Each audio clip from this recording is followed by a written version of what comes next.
l'enregistrement a commencé. Et voilà, et c'est à toi. Donc, bonjour à tous, merci d'être avec nous pour ce petit déjeuner, donc en retour de long week-end pour certains. Ce petit déjeuner est donc enregistré. Il sera disponible sur la chaîne YouTube de l'Agence française des chemins de Compostelle. Donc, si vous souhaitez ne pas apparaître, si vous ne souhaitez pas apparaître, on vous invite à couper votre caméra. Pour la petite introduction technique, vous pouvez donc poser vos questions dans le chat ou à la fin des interventions. Et donc, nous démarrons ce petit déjeuner en collaboration avec la Fondation du patrimoine et plus précisément la délégation Occitanie-Pyrénées, donc sur le mécénat et son action sur les chemins de Compostelle. Donc, un petit déjeuner qui s'annonce riche et très enrichissant. Et donc, je vais laisser la parole dès à présent à Madame Amandine Maga-Le Gall, donc, qui est chargée de mission régionale pour le Lot et le Tarn-et-Garonne de la délégation Occitanie-Pyrénées. Amandine, c'est à toi. Bonjour à Vous... tous. Est-ce que tout le monde m'entend correctement? Tout à fait. Oui, c'est parfait. Parfait. Donc effectivement, moi je suis chargée de mission régionale à la Fondation du patrimoine au sein de la délégation Occitanie-Pyrénées. Donc nous sommes basés à Toulouse, mais nous intervenons sur les 8 départements de l'ancienne région Midi-Pyrénées. Je suis aujourd'hui accompagnée de 2 délégués bénévoles que sont Monsieur Laurent Lameille, qui est délégué départemental pour le Gers, et Monsieur Jean-Pierre Allot, qui est délégué territorial pour le Lot. Et nous avons également le plaisir et l'honneur d'avoir à nos côtés Monsieur Thierry Cambournac, qui est maire de la commune de Laromieux dans le Gers, et Madame Laure Courget, qui est directrice du patrimoine à la mairie de Cahors, et qui interviendront à nos côtés donc tout à l'heure. Ensemble, donc ce matin, nous allons parler de mécénat et du rôle de la Fondation du patrimoine. Donc tout d'abord, le mécénat, qu'est-ce que c'est? Alors, est-ce que tout le monde voit correctement la présentation qui normalement s'affiche à votre écran? Tout à fait. Super. Alors, pas encore.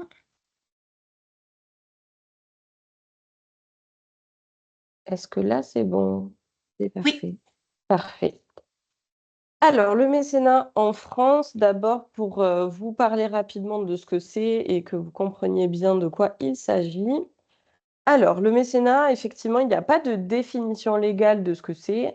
Le dictionnaire le définit comme une protection, un soutien financier accordé à des activités culturelles, scientifiques ou sportives.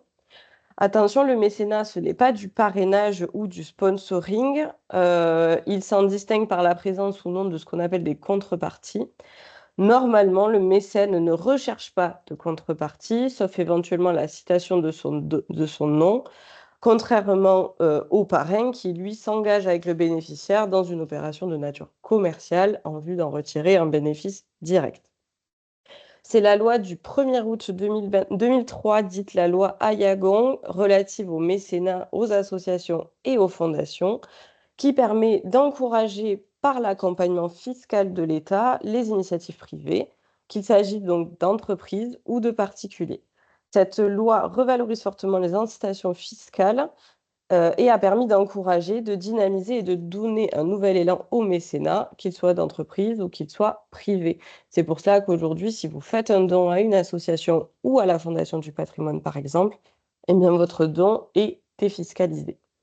Il existe différentes formes de mécénat. Le mécénat financier, tout d'abord, c'est-à-dire donc des dons numéraires, chèques, virements, etc., c'est-à-dire un don d'argent. Je suis désolée, il y a le téléphone qui sonne à côté de moi. On a aussi du don de matériel, de biens, etc., qui peut être fait. La fourniture de marchandises, par exemple des équipements, du matériel dont on pourrait avoir besoin pour une action particulière. Et ça peut être également de la prestation de services, ce qu'on appelle du mécénat en nature, donc de réparation, de l'entretien. On a régulièrement le cas, notamment dans la restauration du patrimoine, sur des honoraires d'architecte qui sont offerts à un bénéficiaire, etc. Il y a également un 3e type de mécénat qui est le mécénat de compétences. Dans ce cas-là, Il s'agit pour une entreprise de mettre des collaborateurs à disposition d'un organisme d'intérêt général qui vont mobiliser pendant un temps leurs compétences ou leur force de travail. Et sa mise à disposition se fait sur son temps de travail avec des conditions fiscales avantageuses pour l'entreprise. Alors, qui peut bénéficier du mécénat? Eh bien, d'abord, le bénéficiaire doit être un organisme d'intérêt général. Cette condition est remplie si l'activité est non lucrative et non concurrentielle. Donc, évidemment, ne sont pas éligibles au mécénat les organismes sociétés tels que les SARL, etc., qui, par définition, sont des organismes à but lucratif. Il faut également que la gestion soit désintéressée et que l'activité ne profite pas à un cercle restreint de personnes, puisqu'effectivement, on parle d'intérêt général, donc il faut que ça profite à un maximum de personnes. L'œuvre qui va bénéficier du mécénat doit également être d'intérêt général. Donc là, on parle de caractère philanthropique, éducatif, scientifique, social, humanitaire, sportif, familial, culturel ou concourant à la mise en valeur du patrimoine artistique, à la défense de l'environnement naturel ou à la diffusion de la culture, de la langue ou des connaissances scientifiques françaises. Enfin, les organismes bénéficiaires ont un devoir de transparence, notamment donc des dons des personnes physiques ou morales, donc particuliers ou entreprises, et donc doivent rendre des comptes auprès de la Cour des comptes. Rapidement, la défiscalisation, concrètement, qu'est-ce qu'elle apporte? Eh bien, elle se base sur 3 impôts différents. Donc si les particuliers font un don, la défiscalisation se fait sur l'impôt sur le revenu avec une réduction d'impôt de 66% du don dans la limite de 20% du revenu imposable. Il y a une mesure exceptionnelle qui a été mise en place par le président de la République pour les projets de restauration du patrimoine religieux des villages avec une défiscalisation exceptionnelle de 75%. Vous avez à ce sujet toutes les informations sur le site internet de la Fondation du patrimoine. Ensuite, il y a l'impôt sur la fortune immobilière. Donc là, on a une réduction d'impôt de 75% du don dans la limite de 50 000 euros. Et enfin, la défiscalisation sur l'impôt sur les sociétés, donc pour les entreprises mécènes, avec une réduction d'impôt de 60% du don jusqu'à 2 millions d'euros et de 40% au-delà dans la limite de 20 000 euros. C'est un petit peu voilà, des chiffres qui peuvent paraître un peu lointains, mais c'est important de le savoir si jamais vous souhaitez faire un don à la Fondation du patrimoine ou à une association qui pourra vous émettre un reçu fiscal. Alors, la Fondation du patrimoine maintenant, qui sommes-nous? Qu'est-ce que nous faisons pour le patrimoine national? Je vais vous raconter un petit peu tout ça. Alors, la Fondation du patrimoine, c'est un organisme à but non lucratif reconnu d'utilité publique qui est considéré comme le premier acteur de la générosité en faveur du patrimoine. Sa priorité, c'est la sauvegarde du patrimoine local, non protégé et en péril en premier lieu, dans toute sa diversité. En effet, on va intervenir sur différents types de patrimoine, que ce soit le patrimoine monumental, le patrimoine mobilier, le patrimoine naturel, le patrimoine industriel, etc. La Fondation agit partout en France aux côtés à la fois des collectivités, des particuliers, mais aussi des associations, à travers des délégations régionales et des délégations départementales. Je vous mettrai à disposition à la fin de la présentation les coordonnées de toutes nos délégations régionales partout en France si vous souhaitez prendre contact avec eux. Alors, la Fondation du patrimoine, c'est 2000 projets qui sont sauvés chaque année, c'est plus de 900 bénévoles, c'est plus de 40 000 donateurs par an et c'est un site restauré tous les 4 kilomètres. Donc, c'est une action qui est relativement importante au niveau national et qu'il est important de continuer à développer pour préserver le patrimoine. Donc, les grandes missions de la Fondation du patrimoine, c'est évidemment sauvegarder le patrimoine, mais c'est aussi développer l'économie locale, créer des emplois, permettre l'accès à la culture pour tous et transmettre aux générations futures. Comme je vous le disais, donc la Fondation, elle aide tout type de patrimoine, à la fois du patrimoine bâti, protégés et non protégés au titre des monuments historiques, et ça c'est important de le souligner. On aide en priorité ce qui n'est pas protégé, mais on aide également ce qui est protégé. Donc des musées, des théâtres, des lieux de culte, donc églises, chapelles, synagogues, temples, mosquées, etc. Des demeures, des moulins, des fabriques, des fontaines, des usines, tout ce qui a un caractère patrimonial. On accompagne également le patrimoine naturel à travers les paysages, les milieux naturels, les parcs et jardins, les espèces en danger, l'éco-rénovation. Pour vous donner un exemple, la Fondation a notamment accompagné la replantation sur les bords du canal du Midi, donc dans le sud de la France. Et voilà, on a toutes sortes de projets sur le patrimoine naturel qui sont très intéressants.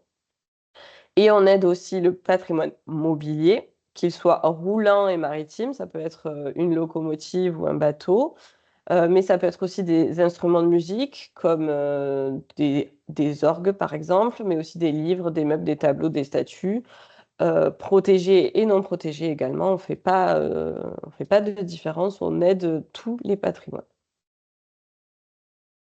Alors, quels sont nos objectifs? Alors, c'est d'abord d'accompagner les territoires, parce qu'en effet, le patrimoine fédère les habitants d'un territoire et renforce son attractivité, à la fois au niveau touristique, mais aussi au niveau économique. Donc, redonner vie au patrimoine, eh bien, c'est redonner vie à un territoire. Notre objectif, c'est aussi au niveau de l'emploi, puisque le secteur du patrimoine représente près de 500 000 emplois non délocalisables en France, que ce soit des guides conférenciers, des artisans, des architectes, des conservateurs, des restaurateurs. Voilà, tout ce milieu-là, il est indispensable à la restauration du patrimoine et c'est non négligeable aussi pour le secteur de l'emploi en France. Et enfin, on a aussi un objectif au niveau de l'environnement, puisque le patrimoine, je vous l'ai dit, c'est le bâti, mais c'est aussi le patrimoine naturel. Et donc, pour améliorer notre cadre de vie, il faut à la fois restaurer les bâtiments, mais également les paysages, préserver les espèces animales et végétales en danger et remettre la nature aussi au cœur de notre vie. Alors, pour mener à bien ces objectifs et ces missions, la Fondation du patrimoine met en œuvre différents moyens d'action dont vous avez peut-être déjà entendu parler pour certains. En gros, la Fondation du patrimoine est un partenaire financier pour la restauration du patrimoine. Donc, on a différents moyens. Nous avons, vous le voyez sur notre petit camembert, donc les collectes de dons, et je vais en détailler après certains de façon plus précise. Le loto du patrimoine que vous connaissez certainement, donc porté par Stéphane Bern. Le label, les partenariats avec les collectivités territoriales, les prises des concours, les aides directes, les programmes thématiques, les mécènes nationaux et les mécènes régionaux et les clubs de mécènes. Et vous voyez à côté une très belle image du château de Lourdes qui est donc situé en Occitanie, donc dans les Hautes-Pyrénées, au cœur des Pyrénées. Alors, la collecte de dons. La collecte de dons, c'est le premier outil de la Fondation. Elle permet de lever des fonds du grand public, mais aussi donc, de susciter un élan populaire en faveur des projets. Cette démarche, elle donne l'opportunité à toutes les personnes attachées au patrimoine d'apporter leur contribution, que ce soit des particuliers, des entreprises, des associations ou des collectivités. Donc les atouts, c'est un accompagnement personnalisé par la délégation, c'est un allègement des tâches administratives puisque tout est géré par la Fondation du patrimoine, la réception des dons, l'émission des reçus fiscaux, etc., etc. La gestion des fonds est évidemment sécurisée directement par nous également et nous avons des frais de gestion qui s'élèvent à seulement 6% sur le montant des dons, ce qui fait que 94% des dons vont réellement au projet de restauration. Et ça, c'est très intéressant parce que vraiment, les dons sont destinés à ce projet de restauration et pas à autre chose. Et évidemment, il y a des avantages fiscaux pour les donateurs. La collecte de dons, elle est possible pour les collectivités territoriales, pour des bâtis publics, ou pour des associations, mais aussi sous condition pour certains propriétaires privés qui souhaiteraient en bénéficier dans le cadre de la restauration de leur bâti. Deuxième outil, c'est le label. Le label de la Fondation du patrimoine est lui destiné aux propriétaires privés et il aide à financer les travaux de restauration d'un bâtiment visible depuis la voie publique et qui possède un intérêt patrimonial certain. Ça peut être du bâti ou du non bâti. On a également un label pour les parcs et jardins. Et il faut que le bâtiment ne soit pas protégé au titre des monuments historiques et situé dans certaines zones, communes de moins de 20 000 habitants, sites patrimoniaux remarquables. Voilà, il y a une liste, mais ça, après, on peut en discuter pour les personnes intéressées. Il faut que les travaux, évidemment, n'aient pas débuté avant l'octroi du label, car ils sont validés par l'architecte des Bâtiments de France et l'UDAP, puisqu'évidemment, il faut que l'on puisse contrôler que les travaux qui seront réalisés sur le bien qui va bénéficier du label soient conformes et respectent le bâti et la restauration du patrimoine. C'est la condition non négligeable à l'octroi d'une défiscalisation sur les travaux qui vont être faits. Parce qu'en effet, le label permet un avantage fiscal, c'est-à-dire une déduction de 50% minimum du montant des travaux, du revenu imposable. Donc, c'est très intéressant pour les propriétaires privés qui payent des impôts. On octroie également une aide d'un minimum de 2% du montant des travaux aux propriétaires labellisés. Et donc, c'est ce que je vous disais tout à l'heure, sous condition, on peut mobiliser également du mécénat et faire appel aux dons des particuliers et entreprises sous les mêmes conditions qu'une collecte de dons de collectivité, avec des fiscalisations évidemment des dons. La seule règle, vous vous en doutez sans doute, c'est que les donateurs ne doivent pas avoir de liens familiaux capitalistiques avec le porteur du projet.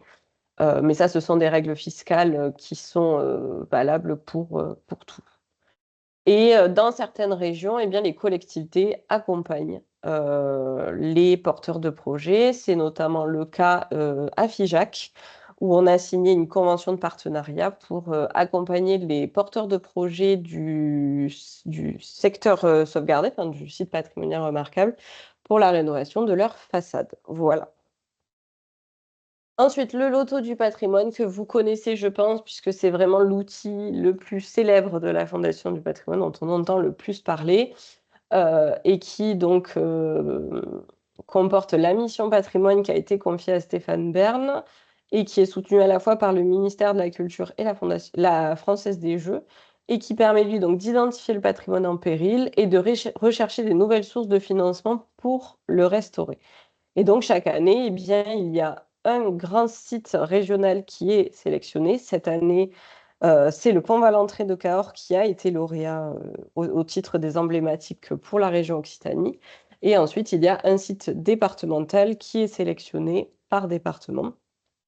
Donc, ça fait 118 sites en tout à l'échelle nationale et qui reçoivent des aides grâce au jeu donc, du loto du patrimoine porté par la Française des Jeux.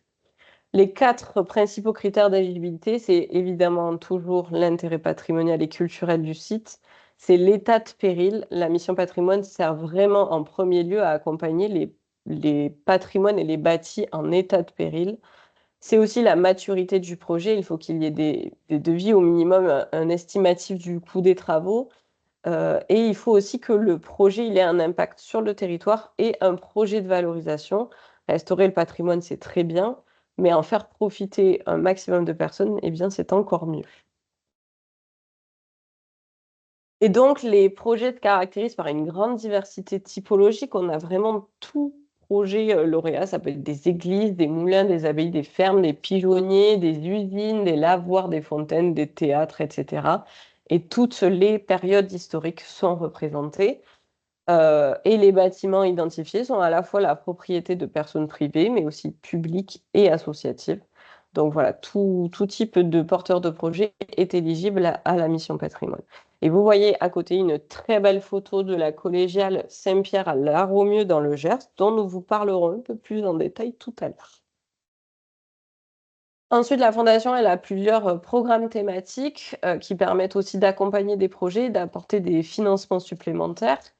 On a par exemple le programme Patrimoine naturel et biodiversité, donc qui est dédié au projet patrimoine naturel, et ça peut à la fois récompenser de l'éco-rénovation, mais aussi de la sauvegarde de biodiversité autour du bâti et dans les espaces naturels. On a également un programme Patrimoine emploi qui va soutenir des chantiers d'insertion, des programmes de sensibilisation de formation à des métiers d'art. Et on a également le programme Patrimoine et tourisme local qui est porté par le mécène Airbnb, qui est un des grands mécènes de la Fondation du patrimoine, et qui va permettre de financer des projets de restauration d'édifices bien patrimoniaux qui ont pour dessein de favoriser et dynamiser le tourisme local. Airbnb ne demande pas dans ses critères à ce que le bien devienne une espèce de location saisonnière, mais vraiment que ça dynamise le tourisme local. Donc l'impact de notre action, il est à la fois économique, puisque le patrimoine, c'est un levier de dynamisation d'une offre à la fois touristique et culturelle, qui a donc des répercussions directes sur l'attractivité et la visibilité du territoire, que ce soit pour les commerces, les restaurateurs, etc. Et on a vu que les projets qui sont menés participent vraiment à la vitalité du tissu économique et social en créant des emplois et en préservant des savoir-faire. Il est aussi social avec la cohésion et la solidarité sociale qui favorise l'animation de la vie sociale dans les communes, qui rassemble les habitants d'un territoire. En effet, sauvegarder le patrimoine, c'est le réinventer en créant des nouveaux usages et des services, c'est transformer des lieux de culte, par exemple, en lieux de vie totalement différents pour des expositions, des associations, des concerts, etc. Et tout ça, eh bien, ça permet à l'amélioration du cadre de vie, qui est un facteur d'attractivité résidentielle et aussi donc de revalorisation des territoires. On a également donc un facteur environnemental, puisque, je vous l'ai dit, la Fondation du patrimoine soutient également la restauration du patrimoine naturel, la renaturation plutôt. Et c'est vraiment une de nos actions principales, hein. Le développement durable est vraiment au cœur de notre action. À la fois sur le patrimoine bâti, mais aussi sur la préservation de la nature et de la biodiversité autour des bâtiments. Donc, préserver le patrimoine, ça favorise un aménagement du territoire qui est raisonné et qui est durable. Et rénover des bâtiments qui existent déjà permet aussi de limiter l'extension urbaine et donc de protéger des surfaces agricoles et naturelles et donc favoriser le développement durable aussi. Alors, voilà, je vous ai brossé rapidement les actions de la Fondation du patrimoine, mais pour que ce soit plus concret pour vous, eh bien, on va vous présenter deux projets qui Merci sont suivis, Amandine. oui, avec plaisir, qui sont suivis donc par la Fondation du patrimoine et qui sont deux de nos projets emblématiques et qui sont vraiment de beaux exemples. Donc le premier, c'est le pont Valentré de Cahors dans le Lot, qui va vous être présenté par donc d'autres délégués territoriaux du Lot, monsieur Jean-Pierre Allot, et par Laure Courget, qui est la directrice du patrimoine de la ville de Cahors et qui a gentiment accepté d'être présente ce matin à nos côtés. Merci Amandine pour cette présentation. On a une petite question dans le chat, peut-être Oui, avant de passer au focus, pour oui. rester sur la partie générale. Donc, il y a Madame Laure Vigourou, donc de Conques, qui nous demande si les trésors peuvent prétendre au loto du patrimoine, la restauration, la conservation des reliques, et elle cite aussi un espace d'immersion pour les visiteurs. Tout à fait. Le loto du patrimoine, il aide le même patrimoine qu'aide la Fondation du patrimoine dans ses actions générales. Donc, tout à fait, il ne faut pas hésiter. Vous avez un site qui s'appelle missionberne.fr qui permet de candidater n'importe quand dans l'année. Alors là, ça sera pour 2026, évidemment, puisque les candidatures pour 2025 sont clôturées, mais vous avez une fiche à remplir avec la documentation sur le bien en question. Vous serez sans doute recontacté ensuite par un bénévole de la Fondation du patrimoine qui pourra ensuite discuter avec vous de comment est-ce qu'on peut vous accompagner sur le projet. Très bien, merci. Et donc, Madame Courget, Monsieur Allot, c'est à vous. Bon, alors moi j'ai plusieurs casquettes, hein. D'abord, j'étais lauréat de la mission Berne, et c'est comme ça que la Fondation pour le patrimoine a été un axe de travail pour moi, parce que nous avons sauvegardé les jardins du peintre Henri Martin à la Bastide du Ver dans le Lot. On a eu la mission Berne il y a 3 ans, et en 3 ans, on a pu restaurer les jardins du peintre qui avait fait de ce lieu une sorte de Giverny, hein. Il avait créé ces jardins pour les peindre et par le hasard, les héritiers ont délaissé totalement le lieu et nous avons créé une association qui a aujourd'hui plus de 500 membres et qui œuvre pour la réfection de ces jardins. Donc l'expérience de la mission Berne, pour moi, a été capitale parce que ça s'est passé vite et très bien. Et c'est comme ça que j'ai été embarqué dans l'aventure de la Fondation du patrimoine et qu'on m'a demandé d'être délégué territorial on est plusieurs, on est 6, hein, c'est ça, Amandine, dans Sur le le Lot? Lot, oui. Voilà, 6 avec des secteurs et c'est vrai que moi je suis cadurcien, donc le pont à l'entrée de Cahors pour moi c'est très important.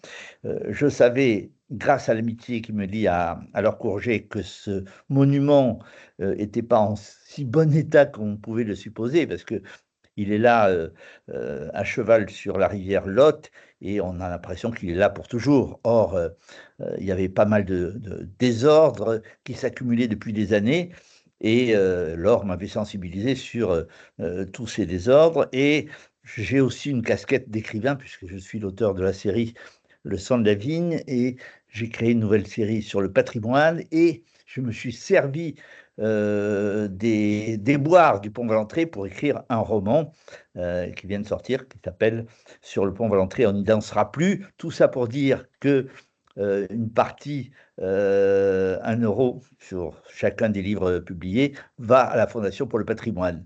Voilà, une manière, un raccourci pour dire combien en 3-4 ans, la Fondation pour le patrimoine a pris une place importante, pour moi, dans ma vie perso et dans mon engagement et s'agissant du pont Valentré de Cahors, évidemment, c'est un hommage que je tiens à formuler à l'égard de ce monument et je suis associé à la ville de Cahors pour organiser toute une série de manifestations durant l'année, 2025 pour, abonder, bien sûr, la souscription qui est engagée et là, je vais peut-être laisser la parole à Laure parce que Laure, elle connaît le dossier par cœur sur le plan chiffré, sur le plan architectural et voilà et à moi de soutenir et surtout de sensibiliser les Lotois, mais le pont Valentré a une image, nationale. C'est un des rares ponts, médiéval, européens, pour ne pas dire l'unique qui est encore debout et donc il faut sensibiliser tout le monde et je m'y emploie. Voilà, j'ai trop parlé. Laure, c'est à toi. Merci. Bonjour à toutes et tous. En effet, alors pour remettre un peu dans le contexte, hein, on est une ville de 20 000 habitants, Cahors, préfecture de département du Lot, avec toutes les charges de centralité qui vont avec. Et on a 43 éléments, alors monuments ou éléments protégés au titre des monuments historiques, à la fois dans les classés et dans les inscrits. Le pont Valentré a été noté comme une des composantes du bien UNESCO Chemin de Saint-Jacques de Compostelle en France, d'où notre intervention de ce matin, hein, dans ce cadre-là et merci à la Fondation de nous avoir mobilisés. En 2018, en 2017, nous avons, commandé à un architecte pour être conforme à un plan de gestion qui était à écrire, dans le cadre de ce bien UNESCO, une étude sanitaire et programmatique sur le pont Valentré pour s'assurer en effet de l'état de l'ouvrage, puisque quand vous êtes dans des composantes de biens en série, un ouvrage en péril menace l'ensemble en fait du bien. C'est-à-dire que vous avez, au-delà de votre responsabilité propre de propriétaire d'un bien, ce qui est notre cas pour la ville de Cahors, pour le pont Valentré, mais vous avez également une responsabilité forte auprès des autres, en fait, qui sont autant de partenaires. Partant de là, l'étude sanitaire avait, mis en avant et repéré un état de fragilité assez important des éléments de maçonnerie. Une fois que vous avez ce constat, vous en prenez acte. Très bien, vous regardez votre ouvrage, vous dites qu'en fait, oui, bon, mais globalement, oui, il a l'air d'être en bon état. Et puis en janvier 2021, une console d'un débat Chicouli, le seul qui soit resté en place lors de la grande restauration de la fin du 19e siècle, qui était pratiquement la seule, hein, depuis l'érection du pont au début du XIVe siècle. En fait, cette console tombe et là, prise de conscience assez violente de l'état des maçonneries elles-mêmes et de la fragmentation de la pierre et de son état de péril. Et le fait d'avoir pu bénéficier du soutien de la Fondation du patrimoine qui, comme vous l'a très bien dit Amandine, repère avant tout dans les aides l'état de péril, qui est un des critères, ça a permis aussi de sensibiliser à la fois les territoires, à la fois les acteurs du territoire, mais en même temps, les acteurs partenaires publics, hein, mais également la population, pour leur dire: «Écoutez, venez voir en effet, si vous vous mettez à observer le pont, vous allez voir à quel point chaque pierre est fragmentée et chaque pierre est un péril potentiel sur l'ensemble de la structuration du pont lui-même». Et là, Le constat, pour nous, c'est 7 millions d'euros en fait, prévisionnels de coûts de chantier. Donc il faut trouver des partenaires, hein, même si, très rapidement, le maire de Cahors, Jean-Luc Marx, est allé avec son bâton de pèlerin, si c'est le cas de le dire, auprès du ministère de la Culture à Paris pour sensibiliser sur l'état de l'ouvrage, hein, en disant, voilà, là on a de vrais soucis, un vrai problème structurel et c'est majeur. Parce que comme vous l'a si bien dit Jean-Pierre Allot, en effet, le pont Valentré, est à la fois un emblème pour la collectivité, un emblème pour le territoire, une locomotive majeure, pour le territoire lotois et à plus grande échelle pour l'ensemble, ex-Midi-Pyrénées et maintenant Occitanie, mais également une image à travers l'Europe et même le monde, puisqu'on a pas mal d'Américains, d'Australiens qui viennent voir le pont.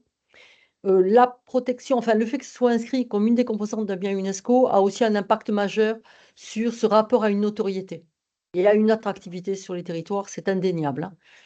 Et partant de là, la fondation, a accepté de nous accompagner. Le poids et l'implication de Jean-Pierre Allot, mais également d'Hélène Richard qui est sur le Oui, territoire, bien sûr. qui se mobilise beaucoup sur Ouais, ce dossier-là et puis le niveau régional aussi, bien entendu, ont totalement compris l'importance du monument et de nous accompagner.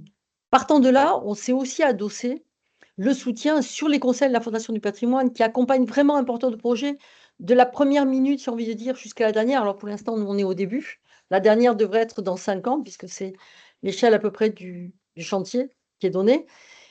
C'était de pouvoir remonter une association, les Amis du Pont Valentré, donc qui est née il y a quelques semaines, oui, porté sur pour les fonds baptismaux récemment, oui. voilà et pour accompagner aussi tous les événements, qu'ils soient culturels ou sportifs sur le territoire, avec un stand fondation quelque part, blanc et rouge et qui permet de mobiliser la population, le public, les visiteurs pour leur dire: «Accompagnez-nous». Ce n'est pas tant la somme que vous donnez qui est importante que le fait de vous mobiliser et c'est ça aussi qui est majeur pour essayer de montrer à des niveaux plus importants puisque la fondation vous permet aussi d'avoir accès à des mécènes régionaux, mais aussi à des mécènes nationaux et ça, c'est majeur qu'on n'arriverait pas à toucher autrement, hein.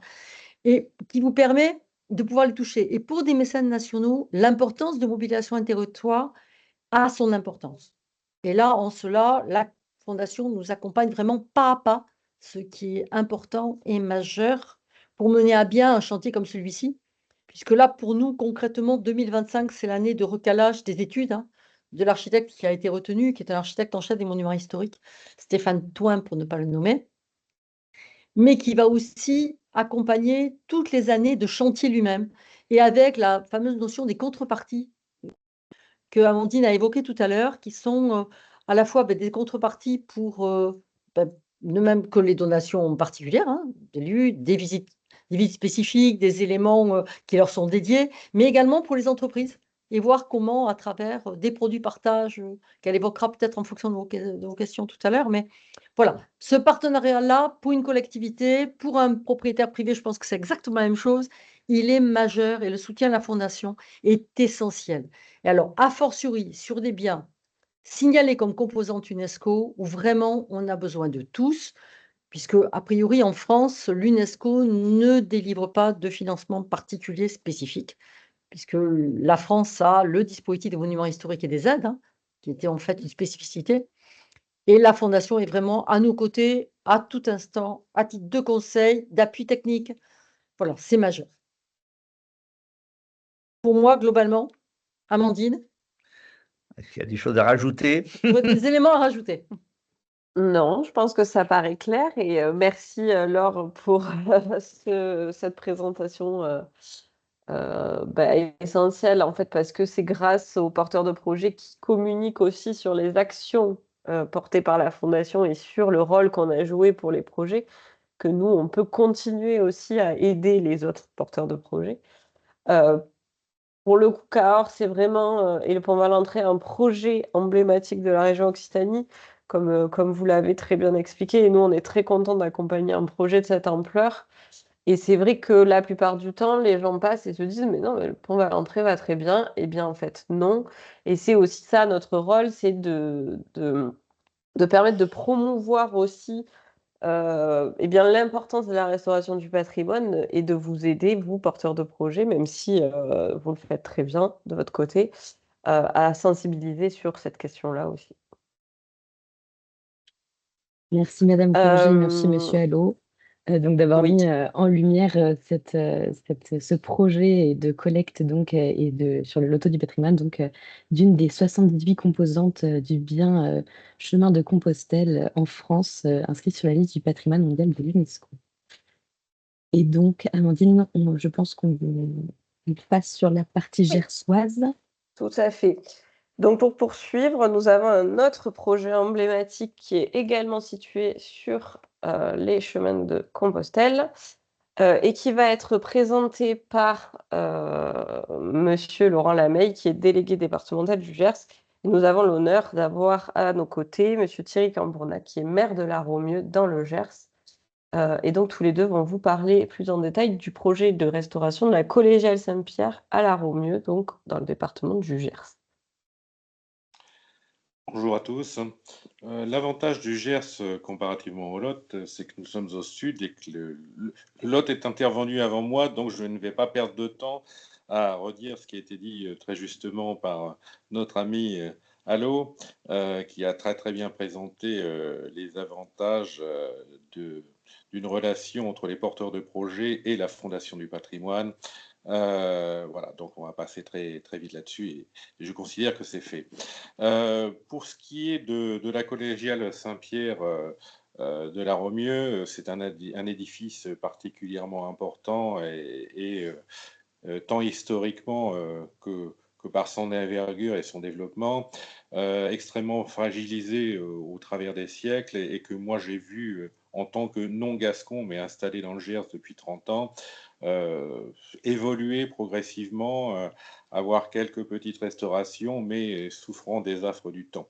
Et j'avoue que sur le chemin de Saint-Jacques et sur la portion classée au patrimoine mondial, j'ai particulièrement apprécié ces dernières années l'intervention du maire de la Romieu, que je salue, Thierry Cambournac, qui a mené de main de maître les dossiers qui ont permis d'arriver à ce programme qui va être mené sur une dizaine d'années.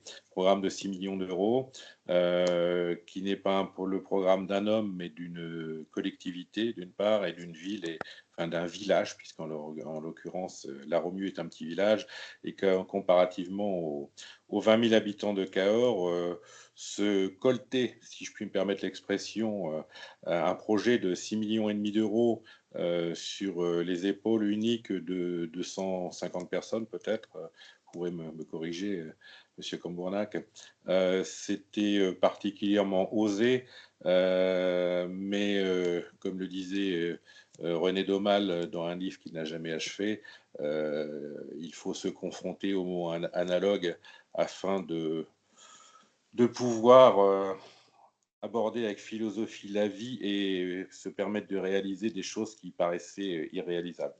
Donc je vais dès à présent laisser la parole à Thierry Cambournac qui va nous présenter son projet, notre projet, puisque c'est notre projet à tous. Hein.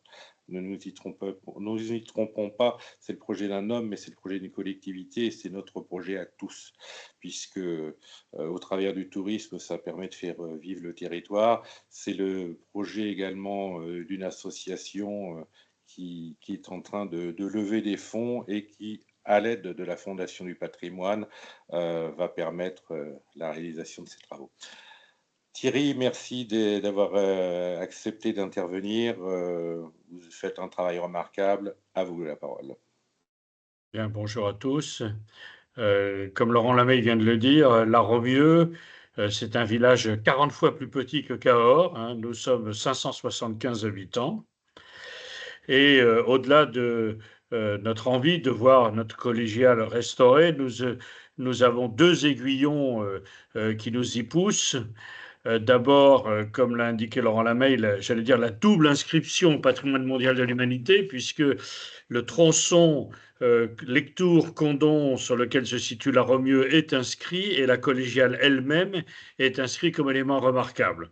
Et le deuxième aiguillon, c'est notre label Un des plus beaux villages de France, qui nous impose de faire en permanence des progrès quant à la qualité de ce que nous présentons. Alors je dis tout de suite que ceci a quand même un double avantage, c'est que pour un village de 500 habitants, je vous donne le chiffre, l'année dernière, nous avons enregistré 44 000 nuitées payantes sur le village.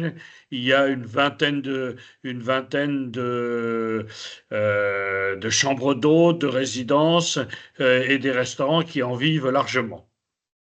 Alors, pour réussir un tel projet, il faut, à mon avis, deux démarches initiales.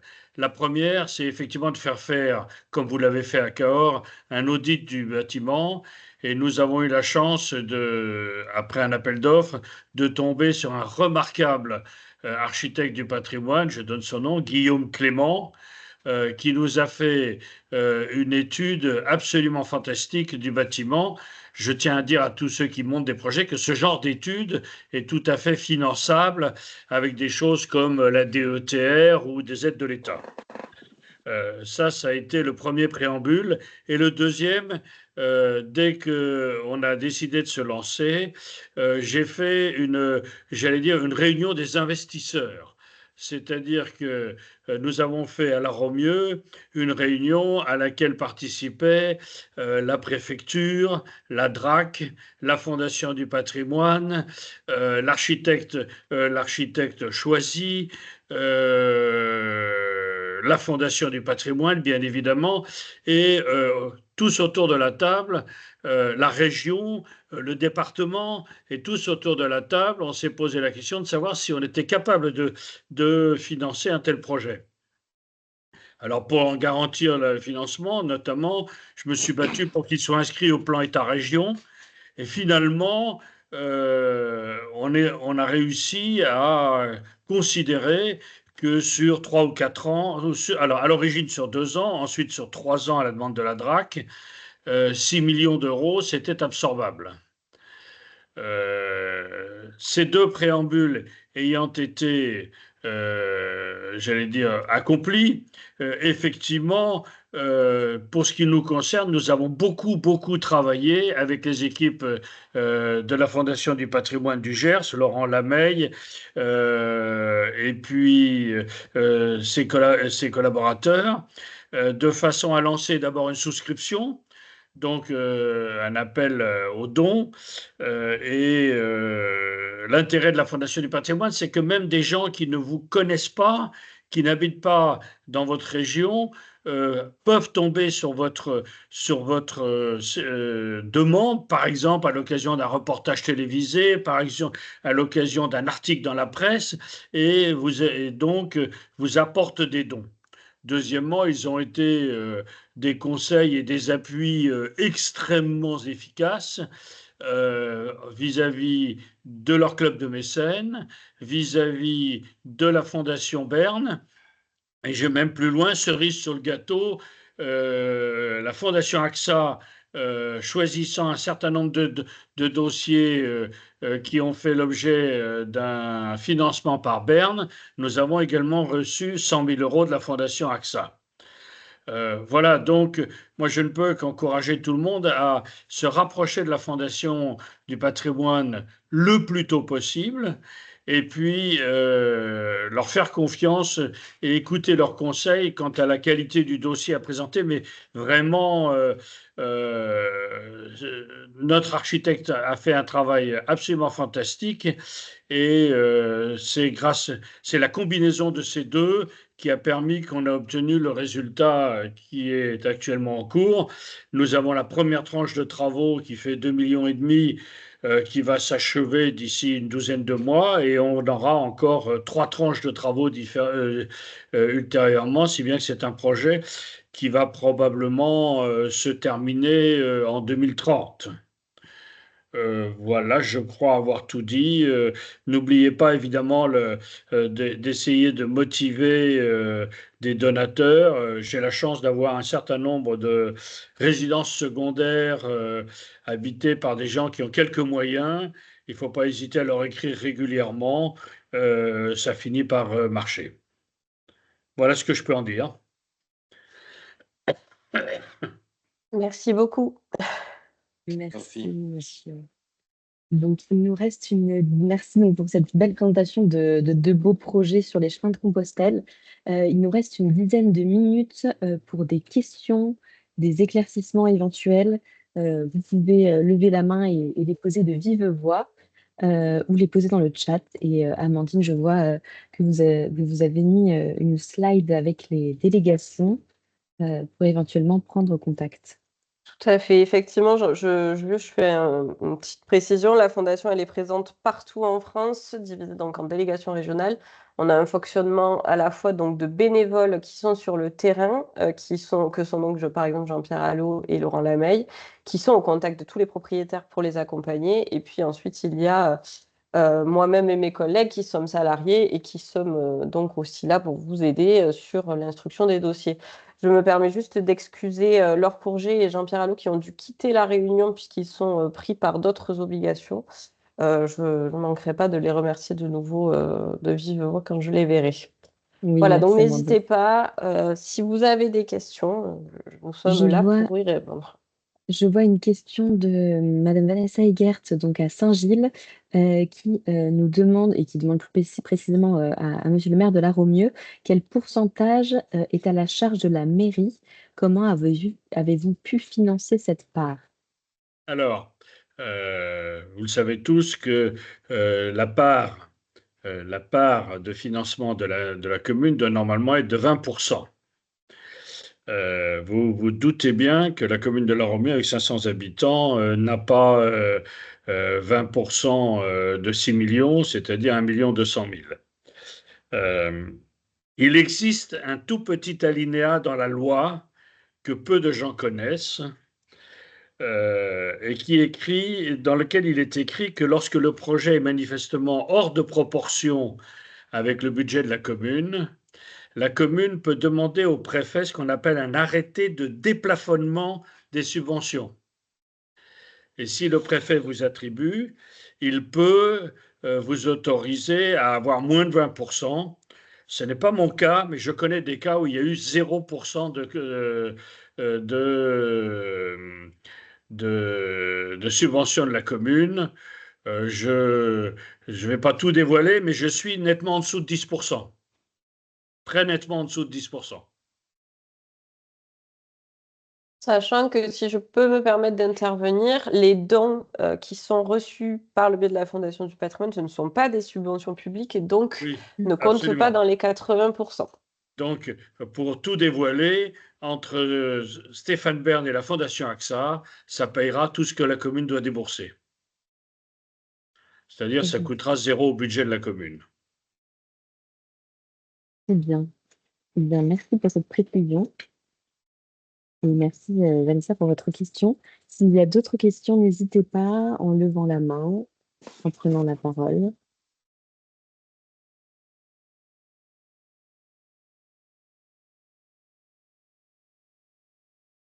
On est à votre écoute. Madame Magalegal est aussi là pour répondre à vos questions si besoin. Oui.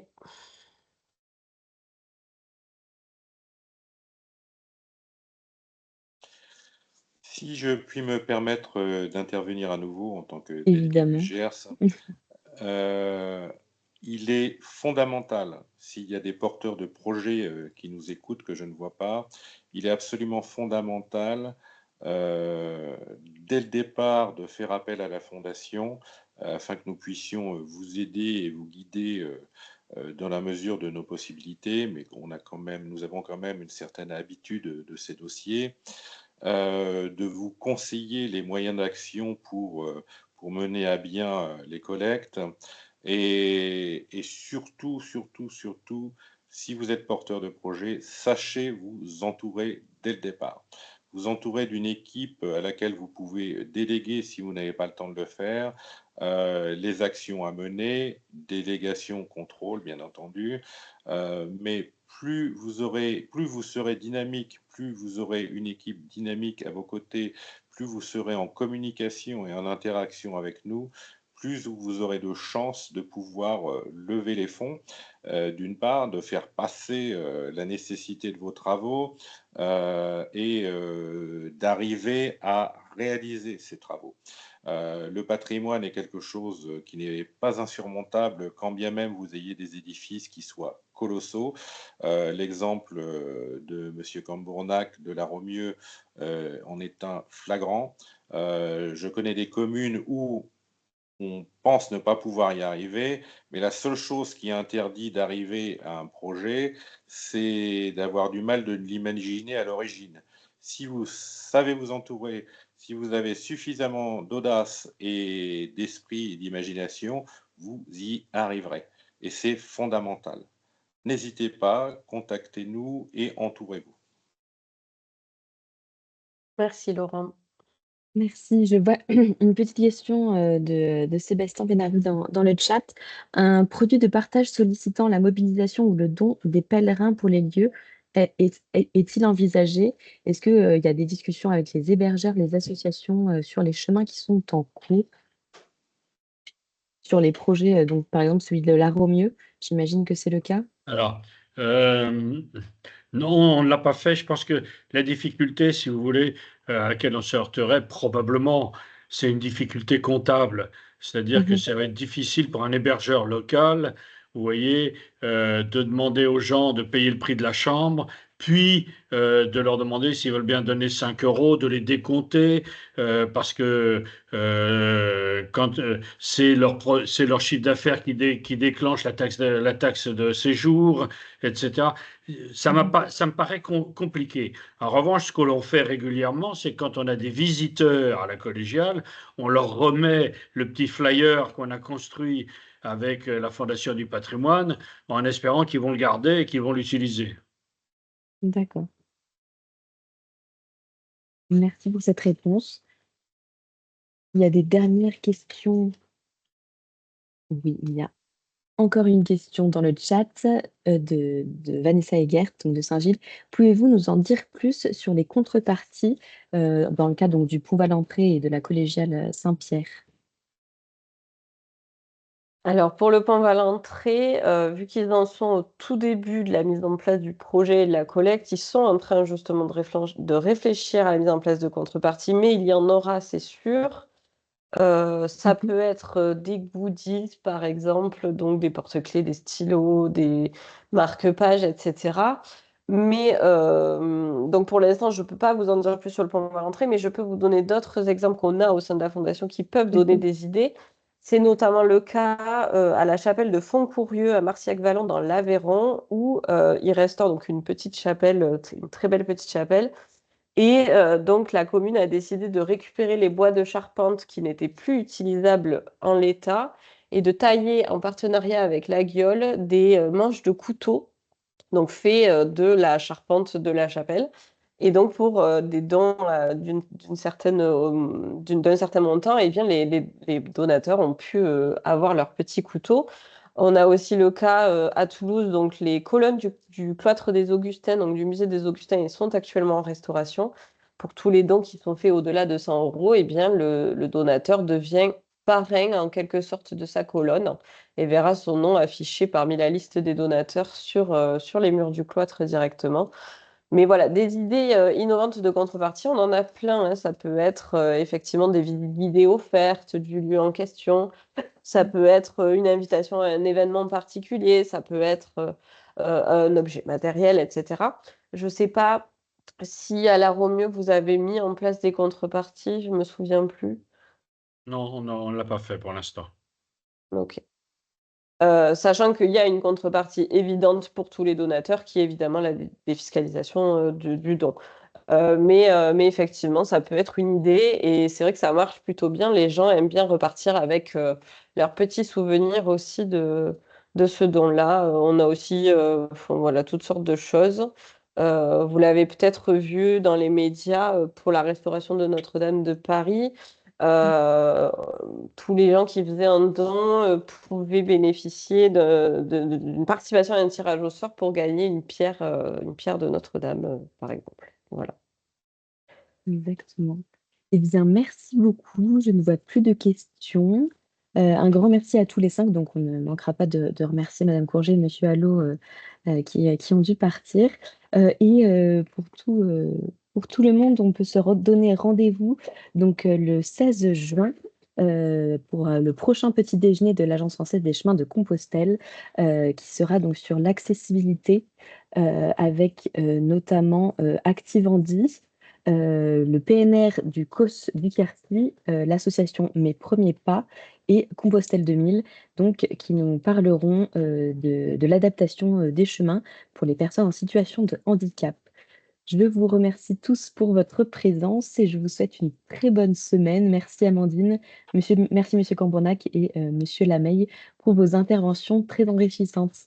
Merci à vous. Merci beaucoup. Merci. Au revoir. Bonne journée. Merci à Au revoir à tous. tous. Merci. Au revoir.